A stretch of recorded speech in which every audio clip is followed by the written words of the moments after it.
നമ്മോടുകൂടെയുള്ള ദൈവസാന്നിധ്യം കൂടുതൽ തിരിച്ചറിയുവാൻ കഴിയുന്നത് ജീവിതത്തിൻ്റെ കാഠിന്യവും സംഘർഷവും നിറഞ്ഞ സന്ദർഭങ്ങളിലാണ്.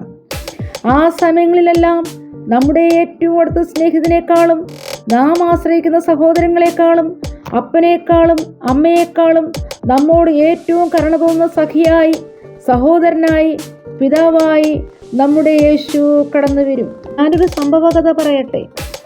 ബ്രിട്ടനിലെ പ്രധാനമന്ത്രിയായിരുന്ന വിൻസ്റ്റൺ ചർച്ചിൽ താൻ സൗത്ത് ആഫ്രിക്കയിലായിരുന്നപ്പോഴുള്ള ഒരു സംഭവത്തെക്കുറിച്ച് എഴുതിയിട്ടുണ്ട്.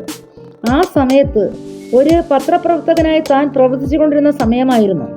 തൻ്റെ എഴുത്തുകളിൽ രോഷം പൂണ്ട് സൗത്ത് ആഫ്രിക്കൻ സർക്കാർ തൻ്റെ തലയ്ക്ക് വില പറഞ്ഞിരുന്ന കാലമായിരുന്നു.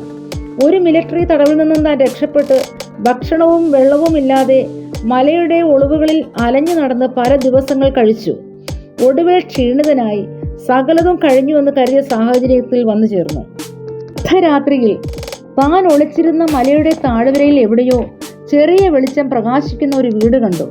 തലയ്ക്ക് വില പറഞ്ഞിരുന്നുവെങ്കിലും ശത്രുവിൻ്റെ നടുവിൽ ഒരു സ്നേഹിതനെങ്കിലും കാണുമായിരിക്കും എന്ന് താൻ കരുതി ശരിയായ ഇടത്തേക്ക് തന്നെ എത്തിക്കണം എന്ന് ആ സമയം നിരന്തരം പ്രാർത്ഥിച്ചുകൊണ്ടിരുന്നു. തൻ്റെ ജീവിതത്തെക്കുറിച്ച് ദൈവത്തിന് ഉദ്ദേശമുണ്ടെന്ന് താൻ നന്നായി വിശ്വസിച്ചു. ആ വിശ്വാസത്തോടെ അർദ്ധരാത്രി സമയത്ത് ആ ഭവനത്തിൻ്റെ വാതിലുകൾ ചെന്ന് തട്ടി. ആരാണ് മുട്ടുന്നതെന്നും എന്ത് വേണമെന്നും അകത്തുനിന്നും ചോദിച്ചു. തൻ്റെ പേര് പറയുകയും സഹായം ആവശ്യമാണെന്ന് അറിയിക്കുകയും ചെയ്തു. ഗൃഹനാഥൻ വന്നു, കതക് തുറന്നു, അകത്തേക്ക് വരുവാൻ ക്ഷണിച്ചു.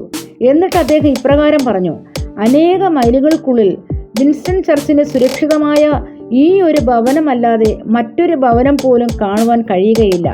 ആ ചുറ്റുവട്ടത്ത് മറ്റ് ഏതൊരു ഭവനത്തിൽ എത്തിയാലും പോലീസിൻ്റെ പിടിയിൽത്താൻ ആകുമായിരുന്നു. ഇതൊന്നും യാദൃച്ഛിക സംഭവങ്ങളല്ല. ചർച്ചിൽ പിന്നീട് ഇംഗ്ലണ്ടിൻ്റെ പ്രധാനമന്ത്രിയാവുകയും രണ്ടാം ലോക മഹായുദ്ധത്തിൽ രാജ്യത്തെ വിജയത്തിലേക്ക് നയിക്കുകയും ലോക ചരിത്രം തന്നെ മാറ്റി എഴുതുവാൻ കാരണമായി തീരുകയും ചെയ്തു. അന്ന് രാത്രിയിൽ ഒരു ചെറിയ ഗതിമാറ്റം സംഭവിച്ചിരുന്നുവെങ്കിൽ ലോക ചരിത്രത്തിൻ്റെ ഗതിയിൽ ഗണ്യമായ മാറ്റം സംഭവിക്കുമായിരുന്നു. പ്രിയ ദൈവമക്കളെ, പ്രവാചകനായ യിരെമ്യാവ് ഇപ്രകാരം പറയുന്നു: കർത്താവിൻ്റെ ദയ വറ്റാത്തതും നിരന്തരവുമാകുന്നു. അവൻ്റെ കരുണ തീർന്നു പോയിട്ടില്ലല്ലോ. അത് രാവിലെ തോറും പുതിയതാകുന്നു. അവൻ്റെ വിശ്വസ്തത വലിയതാകുന്നു. ദൈവത്തിൻ്റെ അനുഗ്രഹങ്ങൾ ഓരോ ദൈവപൈതലിനും ഉള്ളതാണ്. അവൻ നമ്മെ അനുഗ്രഹിപ്പാൻ ഇച്ഛിക്കുന്നു. നാം ഇത് വിശ്വാസത്താൽ ലഭ്യമാക്കണം.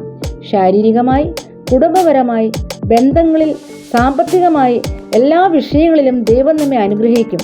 മാറ്റമില്ലാത്ത ദൈവത്തിൻ്റെ വചനത്തിൽ പറഞ്ഞിരിക്കുന്ന ദൈവത്തിൻ്റെ വാഗ്ദത്തങ്ങൾ നമുക്ക് സ്വന്തമാക്കുവാൻ കഴിയണം. നമ്മുടെ പ്രശ്നങ്ങളെക്കാൾ വലിയ